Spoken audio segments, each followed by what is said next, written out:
నమస్కారం అండి. నేను మీ రంజిత్ కుమార్ ద్వారా ముచ్చిక. కంచె చేను మేచిన విధంగా కొంతమంది అధికారులు తీరు ఎలాగుంటుందంటే, వాళ్ళ వలన నీతి నిజాయితీలతో పనిచేసే అధికారులకు కూడా చాలా తలవంపులు వస్తున్నాయండి. మేము ఈ విషయం ఎందుకు చెప్తున్నామంటే, ఇంకోటి మేము ప్రశ్న చేస్తున్నందుకు మాకు బ్లాక్‌మెయిల్ అనేది ఒక బిరుదండి. ఇప్పుడు ఒక విషయంలో ఐటీడీఏలో జరుగుతుందండి డీఎల్ఎస్సీ విచారణ. దాంట్లో 10,00,000 ఇవ్వాలని చెప్పి బ్లాక్‌మెయిల్ చేస్తామని పెట్టారండి. అది వేరే విషయం. దానికి ఎవిడెన్స్ ఏమి లేవు. తర్వాత ఈ విషయంలో కూడా మమ్మల్ని బ్లాక్‌మెయిల్ చేస్తామని చెప్పి పెట్టారండి. అది చెప్తానండి. 2011, 12 సంవత్సరంలో పోలవరం మండల సమాఖ్య ఎంఎస్‌లో 3.5 లక్షలు అంటే డ్వాక్రా సంఘాలకు సంబంధించి 3.5 లక్షలు ఫ్రాడ్ జరిగిందని చెప్పి ఐటీడీఏ పీఓ గారు ఐటీడీఏ పరిధిలో ఉన్న అన్ని మండలాల ఏపీఎంలు, అలాగే ఎంపీడీఓలు, ఆ మండలాల ఎండీఓలు, తర్వాత బ్యాంకర్లతో సమావేశం ఏర్పాటు చేశారండి ఐటీడీఏలో. ఇప్పుడేంటి 2012 10వ నెల 18వ తారీఖున 2012లో వాళ్ళతో సమావేశం ఏర్పాటు చేసి ఆ 3.5 లక్షలు ఎవరైతే ఫ్రాడ్ చేశారో అప్పుడు ఎంఎస్ అధ్యక్షురాలు వాళ్ళని రికార్డ్స్ తీసుకురమ్మని చెప్పి అంటే, మేము జేసీ గారు మీటింగ్లో ఉన్నాం. అప్పుడు జేసీ గారు బాబురావు నాయుడు గారండి, జిల్లా జాయింట్ కలెక్టర్ గారు మీటింగ్లో ఉన్నాం కాబట్టి మేము రావడం కుదరదు అని చెప్పి, అవసరమైతే జేసీ గారితో ఫోన్లో మాట్లాడిస్తామని చెప్పి నిర్లక్ష్యంగా సమాధానం చెప్పారని మాకు రైట్ ఇన్ఫర్మేషన్ వాటి ద్వారా ఇచ్చారండి. తర్వాత జేసీ గారు వెళ్ళిపోయిన తర్వాత కూడా ఆ రికార్డ్స్ కానీ సంబంధించిన ఎంఎస్ పోలవరం మండల సమాఖ్యకి సంబంధించి రికార్డ్స్ కానీ ఎటువంటి తీసుకురాలేదు, ఆవిడ అటెండ్ అవ్వలేదని చెప్పి ఐటీడీఏ పీఓ గారు మన ఐటీడీలో పనిచేసే అగ్రికల్చర్ ఆఫీసర్ ఏఓ గారిని విచారణాధికారి కింద పెట్టారండి, పద్మశ్రీ గారిని. ఆవిడ క్షేత్రస్థాయిలో వెళ్ళి 91 మంది గిరిజన లబ్ధిదారుల దగ్గర రిటర్న్గా సంతకాలు తీసుకొని స్టేట్మెంట్లు తీసుకొని 3.5 లక్షలు ఫ్రాడ్ జరిగిందని చెప్పి చెప్పారండి. ఇదిగోండి 7 పేజీలండి, 7 పేజీలు ఇవి నివేదిక అండి. ఈ నివేదికలో 3.5 లక్షలు ఫ్రాడ్ జరిగింది. అది ఎలా జరిగిందో కూడా చెప్పారండి. చిన్న ఎగ్జాంపుల్ ఏంటంటే, 91 మందిలో ఎవరొకరు తెలిపేటి వెంకటరెడ్డి అట. వాళ్ళకి ఐటీడీఏలో ఒక మొత్తం 30,000 కలిపి మొత్తం గ్రామ సంఘం ద్వారా వచ్చిందటండి. 20,000 కలిపి 50,000 వచ్చిందట. 50,000కి 40,000కి పాడిగేదే తూటిగుంట అండి వాస్తవ్యులు, అంటే 40,000 కొన్నారటండి. ఆ పాడిగే 10,000 ఇంకా స్వాహా చేసేసారు. అలాగా 91 మంది రిటర్న్గా సంతకాలు చేసి ఇచ్చారండి.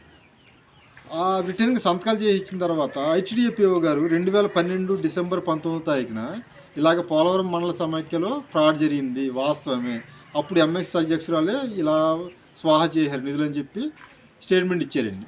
అలాగే 2013వ సంవత్సరంలో అప్పుడు డిఆర్డీఏ పీడీ అండి, జిల్లా పీడీ గారు పోలవరం పోలీస్ స్టేషన్లో కేసు కూడా పెట్టారండి. ఎప్పుడు 2013 11వ నెల 30వ తారీఖున పోలవరం పోలీస్ స్టేషన్లో వాళ్ళపై క్రిమినల్ కేసు నమోదు చేయమని పోలీస్ కేసు పెట్టారండి.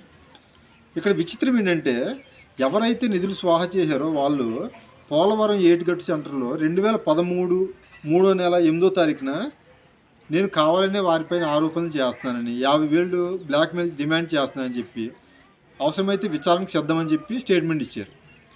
ఎప్పుడండి 3వ నెల 2013న వాళ్ళు స్టేట్మెంట్ ఇచ్చిన తర్వాత జిల్లా పీడీ గారు 2013 11వ నెలలో పోలవరం పోలీస్ స్టేషన్లో కేసు పెట్టారు.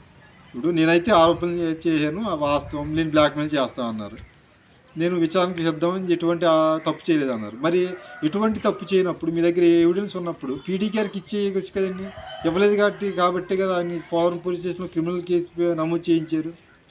ఇక్కడ విచిత్రం ఏంటంటే, క్రిమినల్ కేసు పెట్టారు. ఐటీడీఏ పీఓ గారు 2012 డిసెంబర్ 19వ తారీఖున చెప్పారు, పేపర్ స్టేట్మెంట్ ఇచ్చారు. అలాగే మేము అప్పటి నుంచి కూడా తిరుగుతూ ఉన్నాం, జిల్లా కలెక్టర్ గారి దగ్గరికి, ఆర్డీఓ జంగారెడ్డి దగ్గరికి, ఐటీడీఏ పీఓ దగ్గర తిరుగుతున్నాం, కానీ అసలు స్పందన ఉండట్లే. ఇలాగ ఉంటుందని చెప్పి అధికారుల తీరు ఇలాగ ఉంటుంది, ఎటువంటి చర్యలు తీసుకోవట్లేదని చెప్పి మేము ఐటీడీఏ ఎదురుగుండా ఆమరణ దీక్ష కూర్చున్నామండి. ఇలాగ అధికారులు స్వాహా చేసింది వాస్తవమే అయినప్పటికీ యాక్షన్ తీయట్లేదని చెప్పి, యాక్షన్ తీసుకోవట్లేదని ఐటీడీఏ ఎదురుగుండా ఆమరణ దీక్ష కూర్చున్నామండి. ఎప్పుడండి 2014 2014 8వ నెల 27వ తారీఖున కూర్చున్నామండి ఆమరణ నిరాహార దీక్ష. 2014 8వ నెల 27వ తారీఖు 27, 28, 29 3 రోజులు కూర్చున్నాం. 3 రోజులు కూర్చున్న తర్వాత ఏంటంటే మా తోటి గిరిజనులకి ఇలా అన్యాయం జరిగింది. ఇప్పుడు అన్యాయం జరిగిన తర్వాత గిరిజనులు ఏంటి, గిరిజనేతరులు ఏంటండి, ఎవరైనా అన్యాయమే కదా. మేము వాళ్ళ సొమ్ములు వాళ్ళకి ఇప్పించాలి, అలాగే నిధులు స్వాధీనంపై చర్యలు తీసుకోవాలని చెప్పి నేను ఆమరణ నిరాహార దీక్ష కూర్చున్నామండి. పోనీ అప్పుడు అధికారులు చెప్పొచ్చు కదండి ఇలాగా, అరే బాబు మేము లాలూచి పడిపోయామరా బాబు, ఈ ఆమరణ నిరాహార దీక్షలు ఇవన్నీ ఎందుకు నీకు, ఎవరో డబ్బులు తింటే నీకెందుకు, వాళ్ళ డబ్బుల వాళ్ళు బాగానే ఉన్నారు, నీకెందుకు వచ్చింది మంట ఇదని చెప్పి అనొచ్చు కదండి. మేము ఆల్టర్నేట్ ఏదో ఒకటి జిల్లా కలెక్టర్ గారి దగ్గరకు పైకి అప్పీల్ చేసుకోవడానికి కోర్టు ద్వారా వెళ్ళడం చేసుకుంటాం కదా, చెప్పలేదు. మేము అప్పటి నుంచి కూడా మేము అధికారుల చుట్టూ తిరుగుతూనే ఉన్నాం, మేము పిచ్చోళ్ళకని తిరుగుతూనే ఉన్నాం, ఇలాగ మా ట్రైబల్స్కి అన్యాయం జరిగిందని. మాకు తెలిసింది ఏంటంటే మొన్న జంగారెడ్డి కోర్టు వాళ్ళు 2020లో జంగారెడ్డి కోర్టులో కేసు కొట్టేశారండి. అది ఎప్పుడంటే 2020 అక్టోబర్ 19వ తారీఖున కేసు కొట్టేశారండి, జడ్జిమెంట్ ఇచ్చారు. ఎందుకంటే ఎటువంటి ఎవిడెన్స్ లేవటండి. ఎవిడెన్స్ లేకపోవడం ఏంటండి, 91 మంది గిరిజనులు రిటర్న్గా రాసి సంతకాలు చేసి స్టేట్మెంట్ ఇచ్చారు కదా, నాకు 25,000 అయితే 20,000 నాకు ఇచ్చి 5,000 స్వాహా చేశారు. అలాగా మొత్తం 91 మంది రిటర్న్గా స్టేట్మెంట్ ఇచ్చారు. మరి ఎందుకు జంగారెడ్డి కోర్టుకి సబ్మిట్ చేయలేదండి? సబ్మిట్ చేయలేదు కాబట్టి కోర్టు వారు కొట్టేశారు జడ్జి గారు. నేను ఈ వీడియో ద్వారా నేను అదే చెప్తానండి, అధికారులు అప్పుడు ఎందుకు ఇలా చేశారండి? ఇప్పుడు లాలూచి పడిపోవడం అది ప్రలోభపడ్డారని నేను అన్ను, మరి క్లియర్గా తెలిసిపోతుంది కదండి. ఎవిడెన్స్ ఉండి కూడా 91 మంది ఇచ్చారు. పద్మశ్రీ గారు 7 పేజీల నివేదిక ఇచ్చారు. ఆ నివేదికను కానీ 91 మంది రిటర్న్గా రాసి ఇచ్చిన స్టేట్మెంట్లు కానీ ఐటీడీఏపీఓ గారు చెప్పారు. అంటే ఇవన్నీ తప్ప, వాళ్ళు బ్లాక్మెయిల్ అంటే వాళ్ళు, నేను గట్టిగా ప్రశ్నిస్తున్నాను కాబట్టి నేను బ్లాక్మెయిల్ చేస్తున్నాను ఇదని చెప్పి అన్నారు. మరి పీడీ గారు, పిఓ గారు, ఏఓ గారు ఎందుకు సబ్మిట్ చేయలేదండి ఎవిడెన్స్? అంటే వాళ్ళు ప్రలోభపడ్డారని మేము అనుకోవాలా? కాబట్టి ఈ వీడియో ద్వారా నేను చెప్పేది ఏంటంటే, ఎలాగా కోర్టు వాళ్ళకి ఫేవర్ కొట్టేసింది ఎవిడెన్స్ లేవని.